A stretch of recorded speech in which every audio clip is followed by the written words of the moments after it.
Haleluya. Haleluya. Puji Tuhan, saudaraku. Saudara yang kekasih dalam nama Yesus. Minggu yang lalu kita mendengarkan firman Tuhan bahwasanya di dalam Yesus kita semua sudah bebas dari dosa dan bebas dari kutuk dosa. Yesus datang untuk mengampuni dosa kita. Firman Tuhan berkata, walau dosamu merah tanah sekali menjadi putih seperti salju, hitam sekali menjadi putih seperti bulu kambing domba. Ini semua karena Yesus telah mencurahkan darahnya bagi kita, dan darah Yesus menyucikan kita dari segala dosa. Tetapi kita bukan hanya disucikan Tuhan dari dosa saja, Tuhan juga membebaskan kita daripada kutuk dosa. Ada kutuk dosa. Minggu yang lalu kita telah melihat beberapa macam kutuk dosa. Karena kutuk dosa yang paling berat yaitu hukumannya kekal. Sebab itu firman Tuhan berkata, sekarang tidak ada lagi hukuman bagi orang yang di dalam Kristus Yesus, yang tidak berjalan dalam daging tapi berjalan dalam roh. Tidak ada hukuman, tidak masuk dalam hukuman, tidak masuk dalam neraka. Adakah saudara bersuka cita kita tidak masuk dalam hukuman yang kekal? Amin. Amin. Saya bersuka cita, saudaraku. Neraka tidak berkuasa atas saya, tetapi Tuhan bukannya menyediakan, saudaraku, surga saja bagi kita. Selama kita di dunia ini, Tuhan membebaskan kita daripada penyakit. Karena berkata anak-anak Tuhan bisa bebas daripada penyakit. Benar, berlihat pelayanan Tuhan Yesus selama dia di bumi. Dia menyembuhkan penyakit, dia menyembuhkan penyakit, dia menyembuhkan penyakit. Tuhan juga membebaskan kita daripada kutuk kemiskinan. Mari bangun, mari kenal Yesus, saudara. Mari mohon dengan sungguh-sungguh kepada Tuhan. Mari hidupkan firman Tuhan tersebut dalam hati saudara. Jika firman Tuhan tersebut begitu berkuasa dalam hidup saudara, begitu menundukkan saudara, sehingga saudara keluarkan dari mulut saudara, saudara ucapkan aku berkatan, amin. Dan saudara akan menerima apa yang saudara katakan. Haleluya. Dan Tuhan juga membebaskan kita daripada kutuk dosa yang lain, saudaraku. Ya, sebagaimana kita dengarkan minggu yang lalu, bebas daripada penyakit, bebas daripada kemandulan, saudaraku. Mati muda bukan menjadi bagian kita.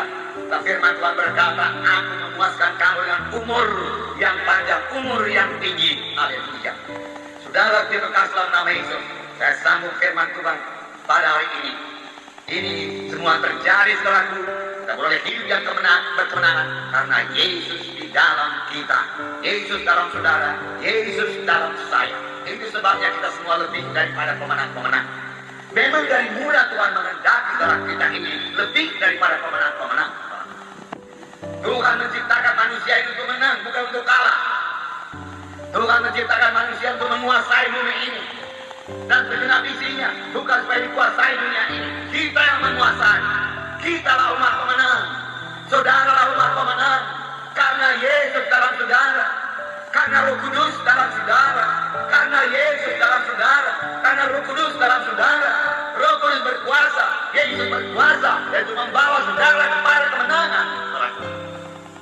Sebenarnya kita tidak bisa dikalahkan, saudara.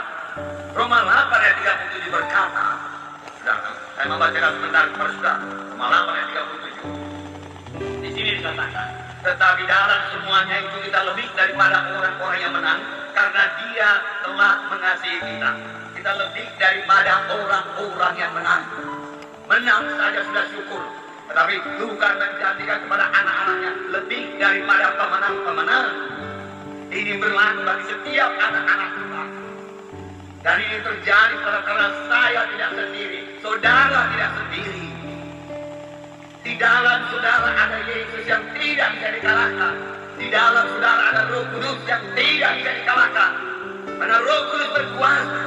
Itulah kekristenan yang benar, saudara. Yesus berdiam dalam saudara. Yesus tinggal dalam saudara. Saudara menjadi rumah Roh Kudus. Ada saudara menyadari sungguh-sungguh Yesus dalam saudara. Yesus dalam saudara. Amin, saudara. Yesus tinggal dalam saudara. Saudara lebih daripada pemenang-pemenang. Dalam 1 Korintus 3 ayat 16. Saya membacakan kepada saudara. Juga dikatakan bahwasanya Roh Kudus tinggal dalam kita. 1 Korintus 3 ayat 16. Dia tahukah kamu bahwa kamu adalah baik Allah, dan Roh Allah diam dalam kamu. Roh Allah diam dalam kamu. Roh Allah diam dalam saya. Amin, saudara. Roh Tuhan tinggal dalam saudara. Yesus tinggal dalam saudara. Yesus dalam saya, Yesus dalam saudara. Inilah kekristenan yang sejati. Bukan sekedar masuk dalam gereja, jaga nama dalam gereja, tapi tidak memiliki Yesus dalam hatinya. Karena kita adalah bait Allah yang hidup. Menurut firman Allah ini, aku akan diam bersama-sama dengan mereka. Tuhan berkata, aku akan diam bersama-sama kamu dan hidup di tengah-tengah mereka. Yesus ada di tengah-tengah kita, dan aku akan menjadi Allah mereka. Yesus menjadi Allah kita, dan mereka akan menjadi umatku. Saudara menjadi umat Tuhan.